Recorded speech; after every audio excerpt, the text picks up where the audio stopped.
You know those Ring doorbells everybody installed to watch their front door? Well, they've started doing a lot more than just watch your door. In 2025, Ring quietly launched something called Search Party AI, a feature that can scan footage across your entire neighborhood to find missing pets and track events like wildfires, which does sound helpful, except it's enabled on by default, and users have to go through a 6-step opt-out process just to turn this off. Meaning your neighbor's doorbells might be helping train a street-wide AI surveillance network without people even realizing what's going on. It's literally like this book all over again. And at one point, the US Congress literally described this as a 24-hour surveillance network without meaning consent. This sounds less like a doorbell and more like those monitoring robot things that you can see in Monsters Inc. So instead of buying one, I decided to build my own. And the best part about this is going to cost less than your dinner. Unless if you're eating like fancy food, I'm using like Domino's as a set marker here. If you saw my last video, I installed OpenClaw on this Raspberry Pi. And you would know I basically turned this Pi into a mini AI agent platform. So under this hood, we're going to detect people, send an image straight to my Discord server, and let me talk back to the people through these Bluetooth speakers. And the best part about this is that it's all open source and runs completely locally on your Pi. To set this up, it's ridiculously simple. All you need is a Raspberry Pi, some sort of camera module, or if you don't have that, just a simple webcam is going to do, some speakers, and any Discord server, which is completely free. So instead of paying for a Ring doorbell subscription, we're basically replacing the entire cloud platform with some Python script and Discord messages. And for a project that took me around 2 days, this is surprisingly effective. I said surprisingly effective. I'm not saying it's amazing, but it does the job. Here's a disclaimer though. If somebody bagels your house and the system doesn't work, don't come running to me. I don't know what I'm doing. The first script is going to be a Python file that runs through OpenCV as a person detection system. It constantly watches the camera feed, and when it detects a person, it saves a snapshot and sends it straight to the Discord server. To start this off, you can make the Clawdbot do this, but just in case if your Clawdbot has been very finicky, I suggest you do a pip install OpenCV Python request. Then the script opens the camera and runs a detection loop. When the person appears, when a person appears, it prints off an image and sends to the Discord server saying, person detected at the door. And it saves that image and sends it across to me through something magical called the Discord webhook. Now, a Discord webhook is a simple way of using scripts to send messages across your channel. So inside your Discord, you can just go to channel settings, integration, and then click on webhook. Once you've created that webhook, you can copy that URL and add it to your environment variables on the Pi. So you'd say something like export webhook URL and equal that to the webhook URL that you're changing it to. So now your script can send any image it likes directly to your server without permissions. It's a bit scary, but I do trust this little Pi.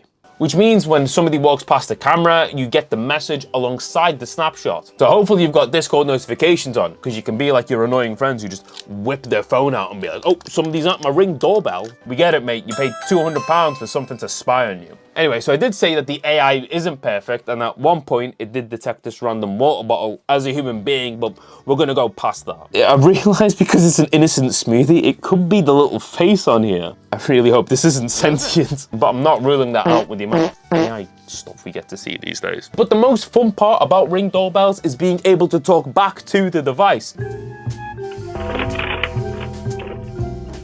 So instead of using some proprietary Ring app, I made a Ring doorbell response Discord command.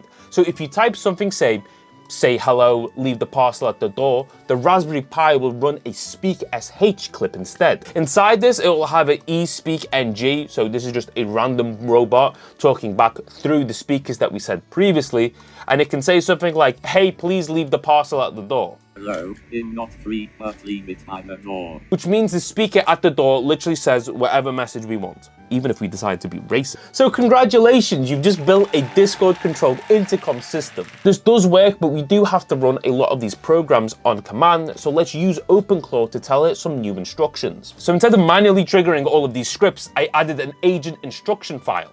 So OpenClaw will load all these markdown files when it starts. For example, we have the agents.md file. These are the kind of files that tells the AI how to behave. And in this case, when I reply, say, and then I write a command, it will run the script with the input text inside. This is the layman's term of how you basically teach an AI agent new abilities. So we told it some new instructions, and we can store all of this inside the OpenClaw workspace. So using this simple command, and inside of that folder, we can add a markdown file describing our new skill. And in this file, it's going to explain what the skill does, what the AI should use it for, and how the script should run. It's really powerful stuff when you can automate a lot of things on a device. But if you're like me, I don't trust it taking over my entire PC, so this little thing will have to do. So when the OpenClaw is on run, it loads these skills automatically, meaning your AI gains some new capability just by adding a couple files. Which is really interesting because skills in 2026 have absolutely exploded, so I'm definitely going to have to do another video on this. So once everything is configured, running the system is absolutely simple. So you first run the Python detection system using Python 3 and whatever py file that you've named it.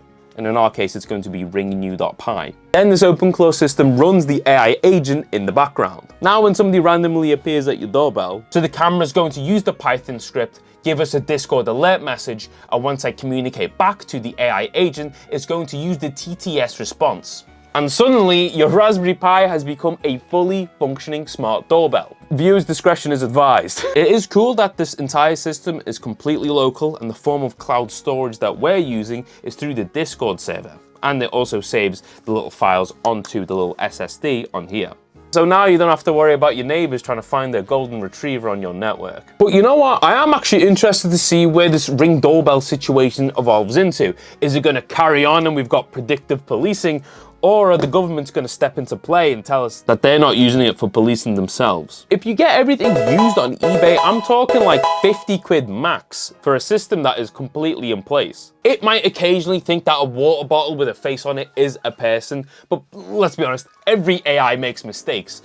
Even Amazon's. If you enjoyed this project, check out my latest video, which is how I installed OpenClaw on this Raspberry Pi, and it's quite an interesting and easy tutorial, because if you installed everything in the last video, this setup will take you less than an hour. If you have any interesting thoughts for new projects, please let me know, because I've always got random little ideas or projects going on.